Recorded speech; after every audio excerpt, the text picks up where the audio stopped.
3.3 million Illinois residents currently live in health professional shortage areas, and that is why the Illinois Academy of PAs and Illinois PAs are looking to improve access to care by modernizing the PA Practice Act. My name's Timothy Kinsey. I am a practicing Illinois PA and the executive director of the Illinois Academy of PAs. And today, along with my colleague and friend, Dr. Matthew Schneider, who is a trauma surgery PA and surgical PA in the Illinois National Guard, we are here to talk to you about what does our legislation look like for 2026 and what you can expect at Lobby Day. So if you want to learn more about our legislation and you want to learn more about what to expect on Lobby Day, you are in the right place. Stay tuned. Here is my conversation with Dr. Matthew Schneider. So Matt, tell us tell us a little bit about the background for this legislation and what IAPA is actually trying to accomplish this year, kind of 30,000 foot view. What are we looking to do with this legislation? Yeah, so I think over the past years, the healthcare landscape has evolved immensely within even the last few years. And some states have been able to kind of keep up with that. And our legislation here is to bring Illinois kind of more in line with the way that healthcare and healthcare systems are delivering that care these days, and trying to allow PAs to be utilized as best as they can be within that system to provide care to the citizens of Illinois, and especially those that currently may struggle to get that care. So modernizing our laws through removal of the collaboration agreement at the state level and the delegation of prescriptive authority, and just returning that to the hospital or to the employer, returning that power that they already utilize to frame where, when, and how PAs can be utilized to the top of their education and training. Yeah, that's a good overview. I mean, just to double click on some of those things a little bit, the written collaborative agreement, you said getting rid of the written collaborative agreement. So isn't that in place for some kind of safety mechanism? What are the arguments? What does the written collaborative agreement do and why would we get rid of it? Yeah, so it exists as an administrative function at the state level, right? It tethers a PA in their practice to a specific physician who may not even reside in the state or at the practice that they're practicing. And this is already something that's kind of done at the hospital through credentialing and privileging, or at the employer through their employment agreements. It really does not change the relationship between the care teams, and it doesn't affect uh, how we work as a team to provide care as best we can for our patients.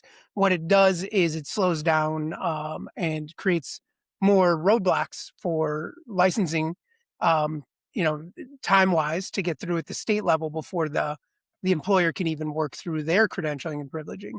And so it's kind of a redundant red tape. Yeah, and it's more of a barrier than any kind of safety mechanism that's protecting patients, which is, I think, why a lot of PAs and IAPA are working to get rid of it. Really what I think the bill is trying to do from sort of my perspective is allow PAs to continue to work in a team-based model, but not necessarily having to be burdened with bureaucracy and files that really don't help PA practice, and they certainly don't help patient safety or elevate the clinical care that patients are receiving. Yeah, I think that's a really good point, that it really doesn't impact patient safety. There's good studies out there and good literature over the past 5 to 10 years that really show that in states with modernized laws, there's actually at least equivocal, if not a reduction in malpractice and things of that nature. So PA care has definitely been deemed safe and should continue to be utilized throughout all of the systems.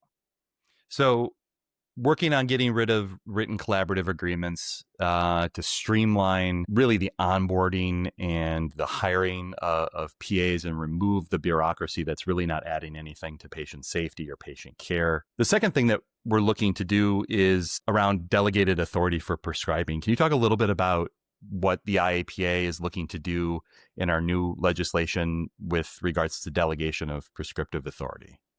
Yeah, so currently, we have to sign this additional form, which requires us also to collaborate with the physician for them to delegate the authority to prescribe.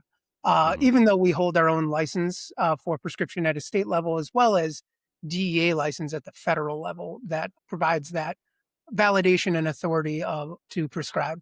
And, in clinical practice, there really aren't physicians who are reviewing these prescriptions. And so the paperwork is really just a paperwork aspect and not anything reflective of how care is actually delivered, even currently within the state. Yeah, I mean, that's an important point, right? They have their own DEA licenses for the most part. Those who are prescribing do at least. They have their own controlled substance licenses. So why are they tied then to a physician on paper when in practice this is really not, again, adding anything but another layer of bureaucracy that slows down processes, causes confusion, causes delays, and really limits the ability of PAs to expand access to care in Illinois. And that kind of leads me to the why of this whole moment. I mean, we know that in Illinois there is a crisis of access to care. Some of the recent data shows that over 3.3 million Illinois residents are currently in health professional shortage areas, meaning they don't have what is considered appropriate access to primary care services. Can you talk a little bit about how these changes would potentially impact that and improve access for folks who are in those health professional shortage areas? Yeah, I think that's a great point. There's over 3 million and climbing with that are within these health professional shortage areas, and what that implies is that there may not or is not a physician there to provide those primary care services, and PAs, because of these things like the collaborative agreement, can't fill into those areas because it requires that collaboration within that area. And so the hospital systems can't necessarily place a PA out there to fill in. And so by removing this red tape, simply the employer or the hospital system can allow PAs to work in these areas and provide that access where we already are trying to go to help these citizens of Illinois get that care that they so desperately need. And again, with the current landscape, that number is only going to continue to climb. And that's why things like the Rural Health Initiative are Mm-hmm. emphasizing that states need to utilize all providers, including PAs, at the top of their license and training to meet the needs of their rural health patients. Yeah, that's a great point. The Rural Health Transformation Bill that's come from the federal government currently, the current administration has put into that bill, and many people may not realize this, that each state is submitting an application to the federal government for funds for their rural communities, their rural healthcare communities. And one of the criteria on those applications is the utilization of all clinicians to their, I think they phrase it as top of license practice. And so the states receive a score based on how best they are meeting that objective of utilizing all available providers to top of license practice. So this is now a fiscal imperative for the state of Illinois to advance what we're proposing here and allow and open up access to care by PAs, particularly in rural communities, not just in rural communities, but particularly in rural communities when looking at this issue through the lens of the rural health transformation funding that's coming in. So, Matt, there are a lot of myths and misconceptions about what the updates to the PA Practice Act or the PA Modernization efforts are really asking for. And so I wanted to ask you about a couple of those myths that I've seen that are online and the different forums and social media and things like that. So the first one that comes to mind for me is that PAs are looking to eliminate team-based care and take physicians out of the picture when it comes to caring for Illinois patients? Obviously, I think for PAs that it's an obvious answer that is a myth.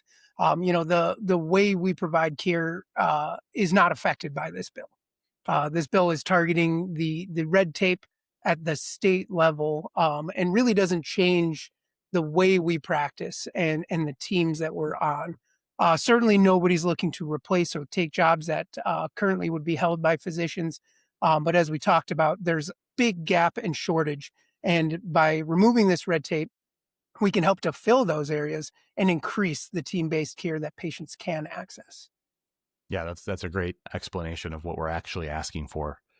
Some of the other things that I think of when I hear, misconceptions is that this is going to put patients' safety at risk, right? Unleashing these poorly trained PAs onto the unwitting patients of Illinois is going to just cause all sorts of havoc and harm. So how do we respond to those sorts of criticisms? Yeah. The safety has been well proven. The quality of PA care throughout decades of data has been shown to be high quality. The hours of education and training, there's studies out there as well that look at that, and comparing that to some of the other providers we work with, and just shows that we maintain a high level of all things.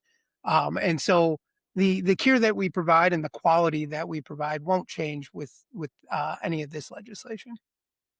Yeah, that's a great point. How do we reassure folks who say that modernizing PA practice isn't going to help with patient access in Illinois? For PAs, and what we are looking at, there's studies that show that 92% of patients in Illinois say that PAs already improve access to care, and provide a more timely alternative in a lot of situations to getting in with their providers. And so modernizing these laws can only serve to increase that flexibility within the systems and the employers to utilize PAs, especially in those underserved areas. Yeah, that's a great point. And I think that the numbers you're pointing to are the Harris poll data from a year or two ago that the American Academy of PAs did that showed, upwards of 90+% of Illinois residents, rather, who were asked said that PAs should be allowed to provide care to the fullest extent of their education, training, and experience. I think one of the other important things for folks to realize about what we're asking for is that unlike APRNs who have this full practice authority pathway, in the current legislation, PAs aren't looking for the ability to set up their own private clinic or their own medical spa, or even to be able to necessarily bill independently. So at this point, at least, what we're asking for there wouldn't even be a mechanism for doing those sorts of things. We would still have to be working collaboratively in a medical practice or in some sort of relationship with an entity, just eliminating the extra bureaucracy that involves the state paperwork. Yeah, correct. Within the Practice Act, still can't independently bill, and we're not looking to change that. As well as like you said, the other legislation that allows for opening of a medical practice. So, the independent practice, while not necessarily defined, it can be a misnomer, and certainly we're not looking to change those things that are described. I think that word independent carries a lot of baggage and leads people to think that this is something that perhaps it's not. While, yes, there is some degree of independence granted to PAs through allowing or eliminating, rather, delegated authority for prescribing and eliminating written collaborative agreements, this is not anything that people would imagine as PAs just going and setting up shop and going rogue and practicing medicine. All of these things, getting rid of the written collaborative agreement, removing delegated prescriptive authority, really expanding the PA's ability to deliver high quality care to Illinois patients. That's what we're talking about on Lobby Day. So Lobby Day's coming up. Folks who have never done it before probably have a lot of questions about what to expect. What is it like? Can you tell us a little bit about, from your experience, what that day looks like, what to expect, what people should come prepared to talk about? Do people need to show up as policy experts or policy wonks for this day? What's important to know going into Lobby Day? Yeah, I think Lobby Day is a really exciting day and something that's really fun to be a part of. You know, the kind of the bottom line of it is to show up and to show Mhm. that, you know, PAs have a voice in Illinois and really represent for our profession to these lawmakers that may or may not be aware of PAs and what they do. Um, Certainly, the first time I went, I was no policy expert, and I would, you know, argue I may not be now, but that's not really what you have to be or what you even need to be to go to this. Really, it's bringing your personal story um, and why this matters to you or your patients. That's what the legislators, the lawmakers that you're going to meet. That's what really hits home. Certainly, you know, we'll talk about what the legislation for this year the details are, and we'll meet with our lobbyist teams who will help guide us through all of this and be there. We have, you know, the handouts that we're going to give, the one pagers, in case there's a need to reference the policy. Nobody's asking you to memorize anything, and there'll be people within every group who really are more versed in the details of what we're putting forward this year. You know, bringing that personal story of why this impacts you, your family, your patients, and what the passing this bill can do for the landscape of Illinois healthcare is the important thing. So, coming with an open mind and you know, an eagerness and a passion is really all that we expect, or all that we can hope for. And if you have that, and then you're going to have a great day.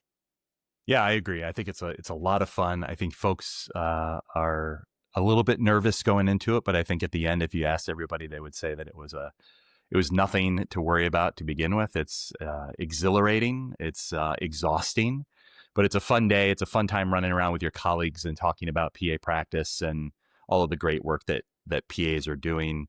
You know, we show up that day. We have some lunch. We meet some leaders in the community. We talk with our lobbyists and other policy experts. We break into groups. We walk over to the Capitol and we run around like crazy for a little while, and then we come back and you know, celebrate with some legislators at the end at our reception for a few minutes, and then drive back to our communities at the end of the night. So it's a fun day. Like you said, PAs need to show up with a story about what it's like to be a PA and their experience. They don't need to know the policy. If they do want to know a little bit more about the policy and sort of the background behind that, I always recommend folks to go to pascare.org and check out some of the advocacy materials that we have. There's evidence there. There's the IAPA response to some of the criticisms of our legislation, and evidence there to support what we're asking for, which is really continued team-based care with physicians, but to untether PAs who have the training, education, and experience to be able to provide care without extra and frankly unnecessary paperwork. So, Matt, thanks for taking time today to tell us about Lobby Day, and I look forward to seeing you down in Springfield in a few weeks. Thanks, Tim. Can't wait to see you. So there you go. That's what to know about our 2026 legislation. If you want to learn more, please go to pascare.org and look at the materials that we've put online there. Show up to Lobby Day with confidence and clarity about what it means to be a PA in Illinois and what we can do, along with physicians and nurses and all of the other care providers, to really improve access to care in Illinois. Follow us on social media, or follow us on our website at illinoispa.org to stay tuned with how this legislation is progressing as we go through the legislative session. And if you can't make it to Lobby Day, that's okay. There's a lot that you can do. You can email your legislators, you can sign witness slips, you can talk to the physicians that you work with, who may or may not be in support of what we're asking for, and you can set them on the right path. And either way, just stay engaged with us, become a member of the Illinois Academy of PAs, and stay a member of the Illinois Academy of PAs, and support the efforts that we are making to improve access to care and really support and advance PA practice in the state of Illinois. Thank you so much for listening. We hope to see you in Springfield in a couple weeks.